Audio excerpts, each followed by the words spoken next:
शांति।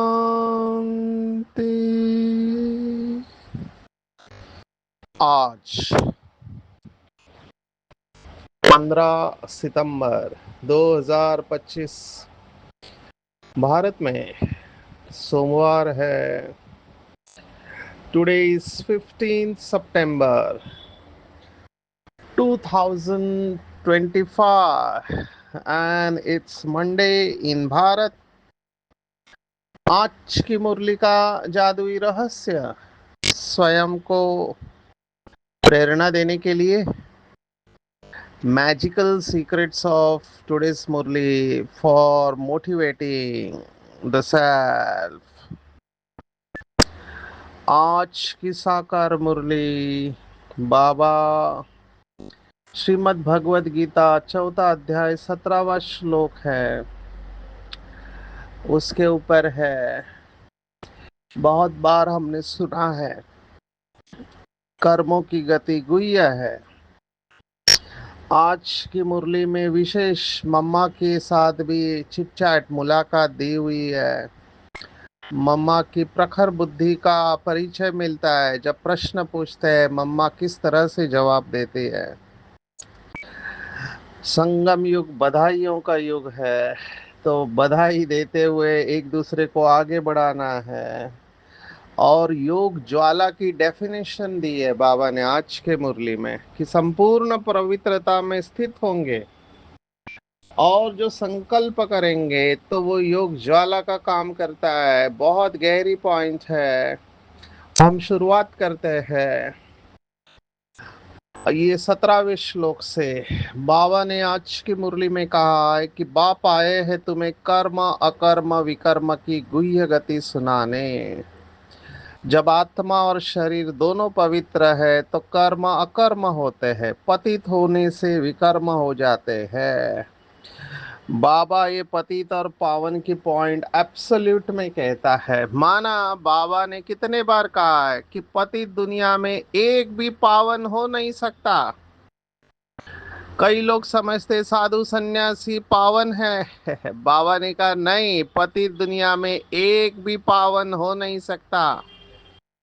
और फिर पावन दुनिया में एक भी पतित हो नहीं सकता। अभी मनुष्य समझते हैं सन्यास किया हुआ है तो उनसे विकर्म नहीं हो सकता। वास्तव में पवित्र किसको कहा जाता है ये बिल्कुल नहीं जानते हैं। जब एक तरफ कहते हैं कि हे पतित पावन आओ, एक तरफ खुद कहते हैं कि हम पतित हैं, तो फिर पावन बनने का प्रश्न कहाँ से आया। वो पूछ रहे हैं, इसका मतलब वो स्वीकार करते हैं। क्यों भागते हैं पुरानी दुनिया से। देखो, पवित्रता की जो गुह्यता बाबा ने हमको सुनाई वो अनमोल है। दुनिया में तो लोग केवल ब्रह्मचर्य को पवित्रता समझते हैं। माना आप अपने अंदर के जो ओज है, तेज है, वीर्य है, उसको रोक के रखना, उसको वो पवित्रता समझते हैं। वो भी बहुत बड़ी उपलब्धि मानते हैं आज के ज़माने में। आज के ज़माने में ब्रह्मचारी रहना बहुत बड़ी उपलब्धि मानते हैं। लेकिन कल्पना करो, आप ब्रह्मचारी है लेकिन आपके अंदर गुस्सा बहुत है, तो क्या उसे पवित्रता कहेंगे। आप ब्रह्मचारी है लेकिन आपके अंदर व्यर्थ संकल्प बहुत चलते हैं, क्या उसे संपूर्ण पवित्रता कह सकते हैं।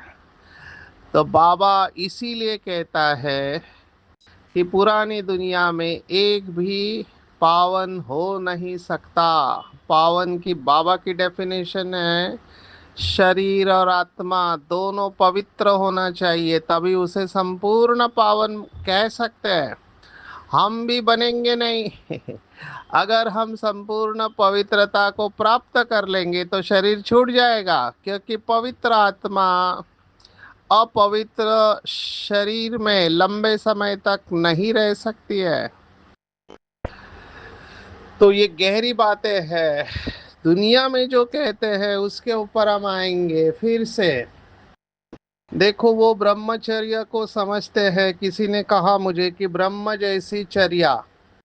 अब ये अर्थ एक प्रकार से ठीक है, बाबा के ज्ञान के पास जाता है। क्या ब्रह्म में माना ब्रह्म रहने का स्थान है आत्माओं का, इसलिए उसको ब्रह्मांड कहते हैं। ये तो बाबा के बच्चे जानते हैं कि अंडे के आकार जैसी आत्माएं ब्रह्मांड में रहती है।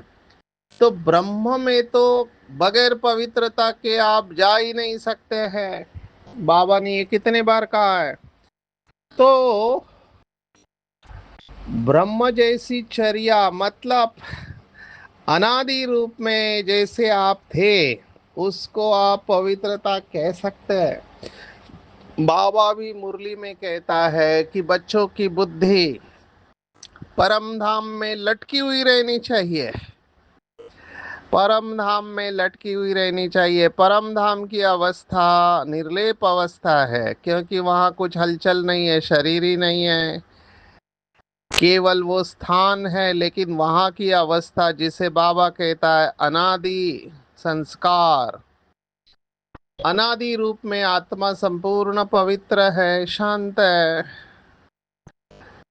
तो चेक करना चाहिए क्या मेरी अवस्था ऐसे होती है, मैं अपने अनादि रूप में स्थित रहता हूँ, तो उसे पवित्र कह सकते हैं। बाबा ने देखो सन्यासियों को कितना बाबा याद करता है, वो भी कड़े सन्यासी होते हैं। बाबा ने कितने मुरलियों में कहा है कि वो जो ब्रह्म ज्ञानी होते हैं वो बैठे बैठे शरीर छोड़ देते हैं। ये बाबा उनको एक्नॉलेज और अप्रिशिएट कर रहा है। और चारों तरफ सन्नाटा छा जाता है। क्यों? क्योंकि वो शांति धाम के वाइब्रेशन नीचे खींच लेते हैं। तो जब वो शरीर छोड़ते हैं तो चारों तरफ शांति धाम के वाइब्रेशन को फैलाते हुए जाते हैं। अभी कई लोग समझते हैं उनको मोक्ष मिल गया। जैसे बुद्ध के लिए कहते हैं पार निर्वाण गया। 24 तीर्थंकरों के लिए कहते हैं कि उनको मोक्ष मिल गया। लेकिन बाबा ने हमको कहा कि मोक्ष किसी को मिल नहीं सकता। आत्मा एक्टर है, तो एक्टर को एक्ट करने में आना ही पड़ेगा। तो जो धर्म स्थापक है, धर्म स्थापक ही अगर मोक्ष में नहीं गए हैं, जो बाबा ने मुरली में कहा क्राइस्ट को भी बेगर के रूप में अगर वही नहीं गए हैं तो बाकी आत्माएं कैसे जा सकती है। तो ये बात दुनियावी बातों से अलग है। इसलिए बाबा हमेशा कहता है कि स्थान समय व्यक्ति परिस्थिति देखते हुए बाबा का ज्ञान देना चाहिए। तो इसके ऊपर चिंतन करेंगे कि क्या मेरे अंदर संपूर्ण पवित्रता है। संपूर्ण पवित्रता की व्याख्या बाबा ने जो दी है, व्यर्थ और नेगेटिव संकल्पों से मुक्त संपूर्ण पवित्रता माना सदा सुख और शांति की शैया पर झूले में झूलने वाले, एक सेकंड भी दुख का नहीं हो सकता है। ये संपूर्ण पवित्रता बहुत ऊंची अवस्था है। जैसे शिव बाबा के बारे में गायन है, बाबा को तो संपूर्ण निर्विकारी टाइटल दे नहीं सकते हैं, क्योंकि बाबा विकारी बनता ही नहीं है शिव बाबा। तो संपूर्ण निर्विकारी टाइटल जो है वो देवताओं को दिया जाता है, क्योंकि देवताएं पतित बनते हैं फिर पावन बनते हैं। जैसे आज बाबा ने जगन्नाथपुरी को याद किया, वैसे तो बहुत मंदिरों को याद किया है, श्रीनाथ द्वारे को भी याद किया है। तो जगन्नाथपुरी में बाबा ने कहा ऊपर में देवताओं का कुल दिखाते हैं। जो लोग जगन्नाथपुरी में गए हैं वो जानते हैं, ड्रेस देवताओं की है, एक्टिविटी बड़ी गंदी दिखाते हैं, माना विकार की एक्टिविटी दिखाते हैं। देखो इतना पवित्र धाम है, चार धाम में से एक है पवित्र धाम, लेकिन वहां एक्टिविटी गंदी दिखाती है। तो ये कारण है कि देवताएं वाम मार्ग में गए, जो शास्त्रों में लिखा हुआ है उसका ये यादगार है। तो बाबा का जो टाइटल है वो पवित्रता का सागर है। संपूर्ण निर्विकारी टाइटल बाबा को नहीं दे सकते, इसलिए देवताओं की महिमा और परमात्मा की महिमा दोनों अलग है। श्री कृष्ण जो है वो संपूर्ण निर्विकारी है, लेकिन शिव बाबा पवित्रता का सागर है और उसका गायन है सच्चित आनंद स्वरूप। तो जब हम संपूर्ण पवित्रता को धारण करते हैं तो हमारी अवस्था भी हमेशा सच्चित आनंद स्वरूप हो जाती है। तो चेक करना चाहिए कि मेरे अंदर, बाबा ने कहा लास्ट पेपर रहेगा व्यर्थ संकल्प। मेजॉरिटी तो निगेटिव संकल्प करेंगे नहीं, जैसे संपूर्णता के नजदीक जाएंगे, जैसे संडे की मुरली, कल की मुरली, मुक्ति की स्टेज में रहेंगे। बाबा ने कहा पहले आप मुक्त बनो, फिर दूसरों को मुक्त करा सकते हैं। मुझे किसी ने प्रश्न पूछा था कि मुक्ति शास्त्रों में 4-5 प्रकार की बताई हुई है, उसके बारे में थोड़ा सुनाओ। शायद मैंने पहले भी सुनाया था, कल समय के अभाव से रह गया। ये महाराष्ट्र में संतों ने लिखा हुआ है। महाराष्ट्र में जिसे बाबा मुरली में याद करते हैं, ज्ञान ज्ञानेश्वर राज राजेश्वर बनेंगे। तो संत ज्ञानेश्वर ने हर घर में भक्तों को पढ़ने के लिए एक पाठ बनाया जिसे हरिपाठ कहते हैं।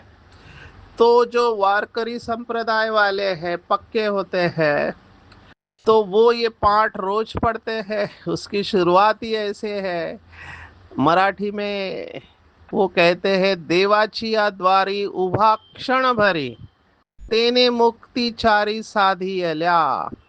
माना वो कह रहा है कि भगवान के दरवाजे पर आप एक क्षण मात्र के लिए, माना कुछ सेकंड के लिए भी आप खड़े रहते हो तो आपको 4 प्रकार की मुक्ति मिलती है। देखो ये कौन कह रहा है? भक्ति मार्ग की संत आत्मा कह रही है। कौन से 4 प्रकार? जो हम राजयोग में करते हैं उसी को उन्होंने मुक्ति के 4 प्रकार बताए।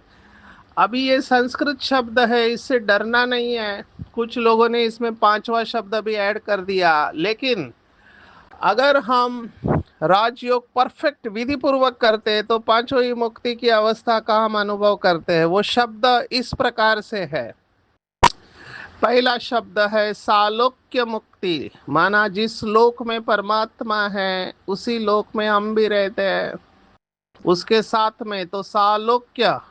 दूसरा है सामीप्य मुक्ति, हम परमात्मा के साथ लोक में रहते लेकिन दूर नहीं रहते, समीप रहते परमात्मा के। ये भी बाबा ने कहा हुआ है कि देवता धर्म की आत्माएं परमात्मा के एकदम समीप है, बाकी धर्म वाले अपने अपने सेक्शन में है और दूर है। तो सामीप्य मुक्ति। नंबर 3 है सारूप्य मुक्ति, माना जो परमात्मा का रूप है निराकार ज्योति स्वरूप, वही आत्मा का रूप भी है निराकार ज्योति स्वरूप। और चौथी मुक्ति है सायुज्य मुक्ति, जिसे बाबा के शब्दों में कहते हैं कंबाइंड स्टेज। तो 4 प्रकार की मुक्ति का अनुभव होता है, सालोक्य मुक्ति, सामीप्य मुक्ति, सारूप्य मुक्ति और सायुज्य मुक्ति। कुछ लोगों ने 5वां भी डाल दिया है और वो है सारष्टि।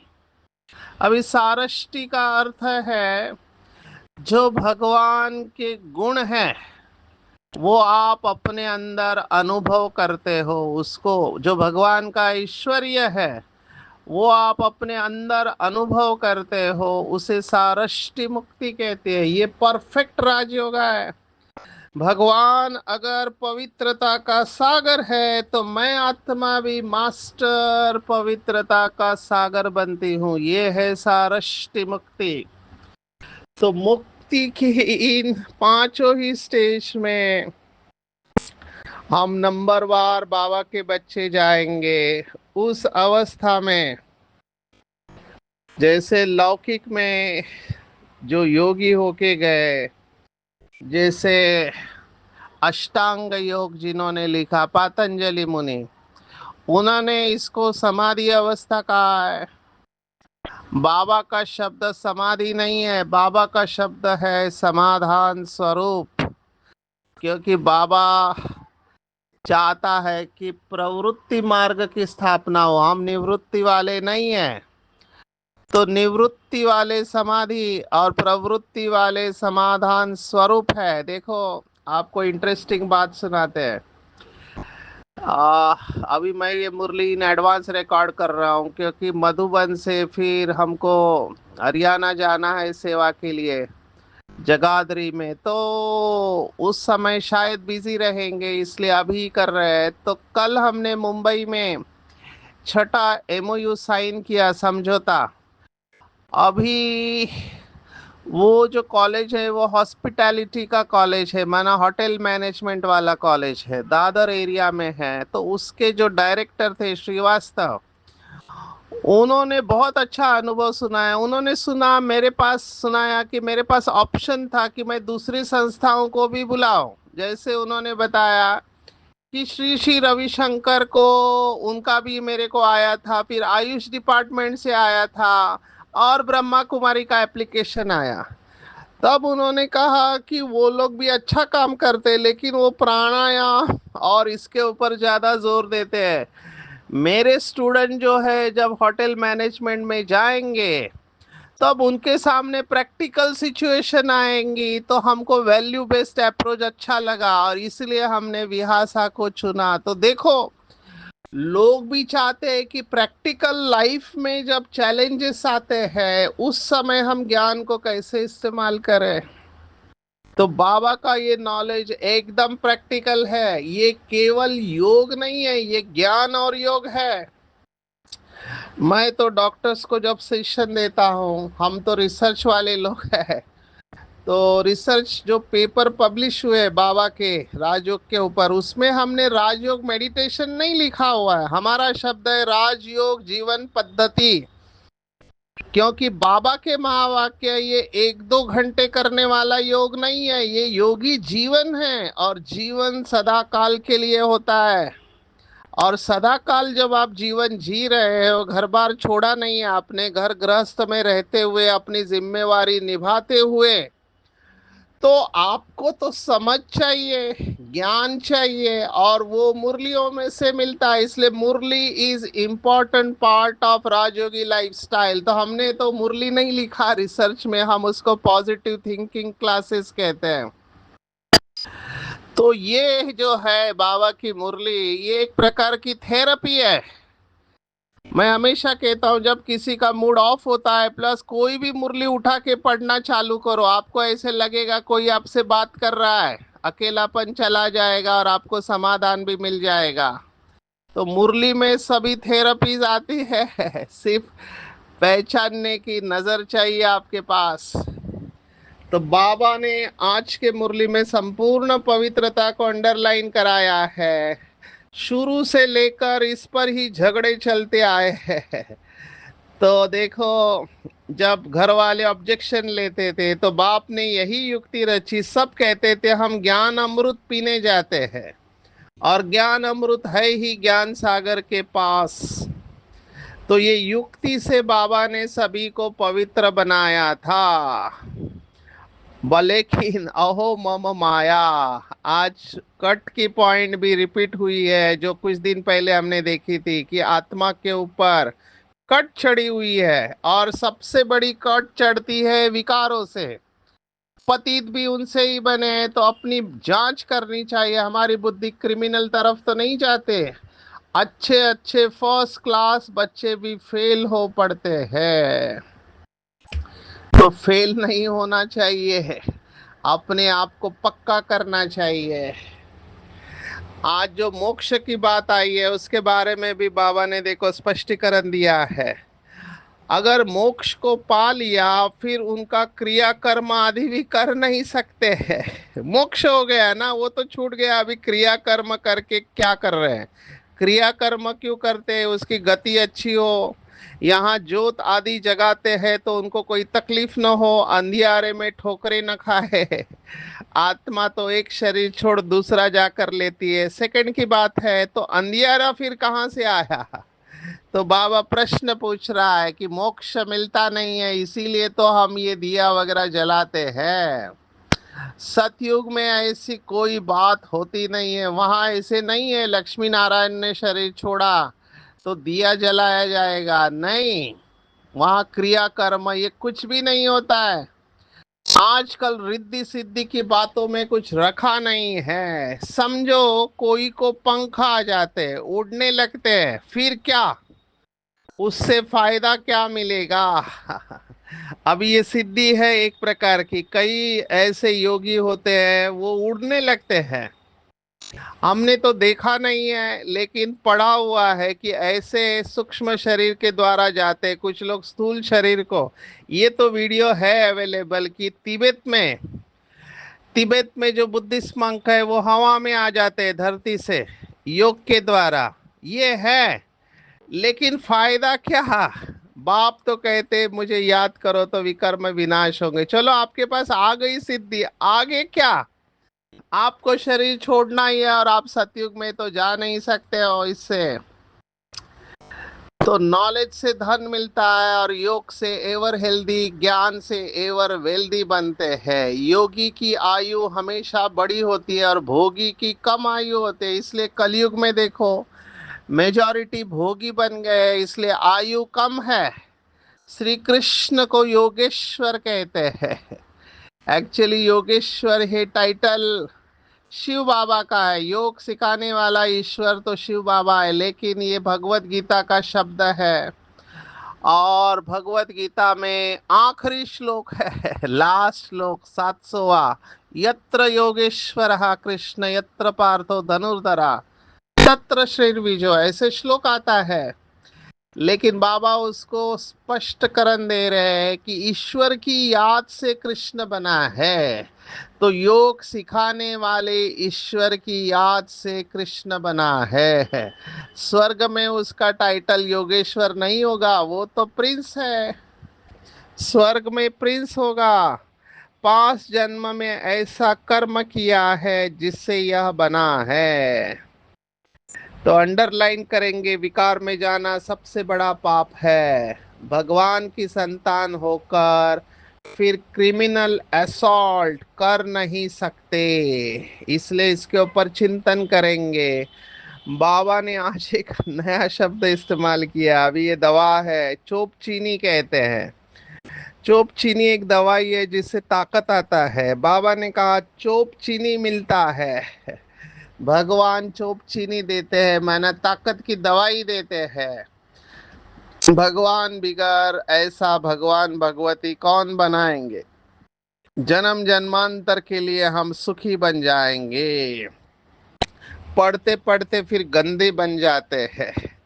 देखो बाबा को कितना फिक्र रहता है। बाप खुद कहते हैं बड़ी मेहनत है, मैं कितनी मेहनत करता हूँ ब्रह्मा के तन में आकर, लेकिन समझ कर फिर भी कह देते ऐसे थोड़ी ही हो सकता है कि शिव बाबा आकर पढ़ाते, हम नहीं मानते हैं, ये चालाकी है, ऐसे भी बोल देते हैं। अभी ये हुआ है एक डॉक्टर, देखो इसलिए बाबा जो नियम बनाते हैं उसको फॉलो करना चाहिए कि जो 1 साल तक पूरी धारणाओं में चलता है, मुरली सुनता है, उसको ही मधुबन भेजना चाहिए। लेकिन एक ऐसे डॉक्टर को जिसने कोर्स भी नहीं किया मधुबन भेज दिया। अभी बाबा का अव्यक्त टर्न चल रहा है।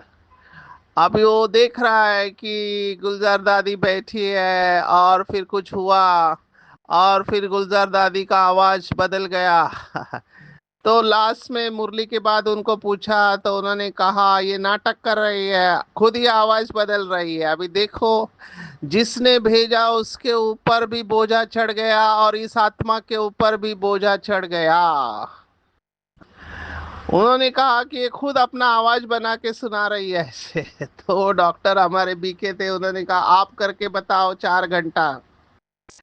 तो इनको कोई फीलिंग ही नहीं आएगा क्योंकि ज्ञान को समझा ही नहीं है। इसलिए ये बोलते कि ये चालाकी है।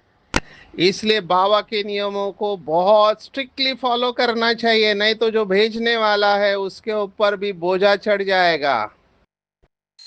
कितना अभी ये आत्मा जहां जाएगी, ये डॉक्टर सब जगह यही बोलेगी, देखो इनके यहाँ पे ऐसे चलता है ऐसे चलता है, जहां जाएगा वहां ये सुनाने वाला है। तो कितनी बड़ी डिसर्विस हुई, केवल बाबा की श्रीमत को फॉलो नहीं किया कि 1 साल तक जब तक पक्के धारणा में नहीं चले हैं, मुरली नहीं सुनाए 7 डेज को, फिर भी अव्यक्त बाप दादा से मिलने भेज देते हैं जैसे घूमने जा रहे हैं। ये बाकी सत्संगों की तरह नहीं है। और कई लोग झूठ बोल के भी चले जाते हैं, उनके ऊपर भी बोझा चढ़ेगा। भले टीचर को पता नहीं चलता है लेकिन बाबा को तो सब पता है। बाबा ने कहा सच की बेड़ी हिलती है लेकिन डूबती नहीं है, कितने विघ्न पड़ते हैं। इसलिए जो कल परसों की मुरली है, निश्चय बुद्धि बनकर किसी भी बात में संशय नहीं उठाना है, स्वधर्म में स्थित रहना है। हमारा स्वधर्म पवित्रता है। मंदिरों की सेवा की बात बाबा ने आज कराई है। कहा प्रश्न पूछो कि राम को काला या श्रीनाथ को भी काला क्यों बनाते हैं। इसका जवाब तो बाबा के सभी बच्चे अभी जानते हैं, इसलिए इसमें नहीं जाना। आज की मुरली की ये मुख्य पॉइंट है कि बॉक्सिंग है माया के साथ। देखो आज फिर बाबा ने कहा, कुछ दिन पहले कहा अच्छी बच्ची को देखा वृत्ति चंचल हुई, आज कहा स्त्री को देखा और कशिश आई, काला मुंह कर दिया। माया बड़ी दुष्टर है। प्रतिज्ञा कर फिर गिरते हैं तो कितना 100 गुना दंड पड़ जाता है। वह तो जैसे शूद्र समान पतित हो गया, गाया भी हुआ है। अमृत पीकर फिर बाहर में जाए दूसरों को सताते या गंध करते थे। ये कहानी है। एक असुर घुस गया, उसने अमृत पिया तो फिर उसका गला काट दिया। आज भी वो घूम रहा है राहु के नाम से। ये राहु और केतु ये असुर है। तो अमृत पीकर बाहर गंध करते थे। ताली 2 हाथ से बजती है, एक से तो बज न सके, दोनों खराब हो जाते हैं। फिर कोई तो समाचार देते हैं, कोई फिर लज्जा के मारे समाचार देते ही नहीं। समझते हैं कहाँ ब्राह्मण कुल में नाम बदनाम न हो जाए। युद्ध में कोई हारते हैं तो हाहाकार हो जाता है, इतने बड़े पहलवान को भी गिरा दिया। ऐसे बहुत एक्सीडेंट होते हैं। कई बहनें मुझे कहती ये भाई बहुत अच्छा था, उसने आना ही बंद किया। बहुत सारे कारण है उसमें का एक कारण ये काम विकार है, आना बंद कर देते हैं। तो हमको समझना चाहिए कि महारथियों को इसके ऊपर भाषण करना चाहिए। कोई भी ऐसा कर्म नहीं करना है। आते हैं आज के वरदान के ऊपर। बहुत सुंदर वरदान है, एक दूसरे को आगे बढ़ाना है। कैसे आगे बढ़ाएंगे? तो दाता बनकर रहम की भावना से बड़े दिल से हर घड़ी एक दो को बहुत अच्छा का बधाई देते रहो। अब ये एक अभ्यास है जो हम सभी कर सकते हैं और बहुत सरल है। किसी ने थोड़ा भी कुछ कहा तुरंत बोलो बहुत अच्छा। ये पालना की श्रेष्ठ विधि है। शिव भगवान वाच, इस विधि से सर्व की पालना करते रहो तो बधाइयों के पात्र बन जाएंगे। बाबा ने देखो आज क्या कहा, संगम युग है ही बधाइयों से वृद्धि पाने का युग। संगम युग का नया नाम बधाइयों से वृद्धि पाने का युग है। किसकी बधाई? एक बाप की बधाई, दूसरा परिवार की बधाई। बधाइयों में ही नाचते पलते गाते उड़ते जा रहे हैं। ये ऐसी पालना कहीं मिल नहीं सकती। तो इसके ऊपर चिंतन करेंगे, क्या मैं सभी से बधाई ले रहा हूँ? तो सभी से बधाई लेने का लक्ष्य रखेंगे। आज स्वभाव को एकदम सरल बना लेंगे, इससे सहज ही समाधान स्वरूप बन जाएंगे। पवित्रता की बाबा ने इतनी सुंदर बात कही है कि योग ज्वाला की डेफिनेशन लिख लेनी चाहिए। जब आत्मा पवित्रता की संपूर्ण स्थिति में स्थित होकर श्रेष्ठ संकल्प से लगन की अग्नि प्रज्वलित करती है जिससे किचड़ा भस्म होता है, यही योग ज्वाला है। और इसी को जागृत करके किचड़े को भस्म कराना है। मम्मा को प्रश्न पूछा था कि अगर गिरना ही है तो क्यों पुरुषार्थ करे। मम्मा ने कहा नहीं, हर सेकंड नया है, हमको नहीं पता आगे क्या होने वाला है, और अगर आपको खाना भी चाहिए आपको पुरुषार्थ करना पड़ेगा। पुरुषार्थ से ही प्रारब्ध बनती है। आज की पूरी मुरली में टेक होम है कि कर्म कर्म विकर्म की गुह्य गति को समझना है और संपूर्ण पवित्रता को प्राप्त करना है। पुरानी दुनिया बुद्धि से निकल जानी चाहिए। संपूर्ण पवित्रता के ऊपर चिंतन करेंगे कि मैं आत्मा आदि अनादि संपूर्ण पवित्र हूँ। संशय बुद्धि नहीं बनना है, निश्चय बुद्धि बनना है। और बधाइयों की पालना देनी है, स्वभाव को सरल बनाना है और संपूर्ण पवित्रता से श्रेष्ठ संकल्प की लगन की अग्नि से पुराना किचड़ा भस्म करना है। अच्छा, ओम शांति।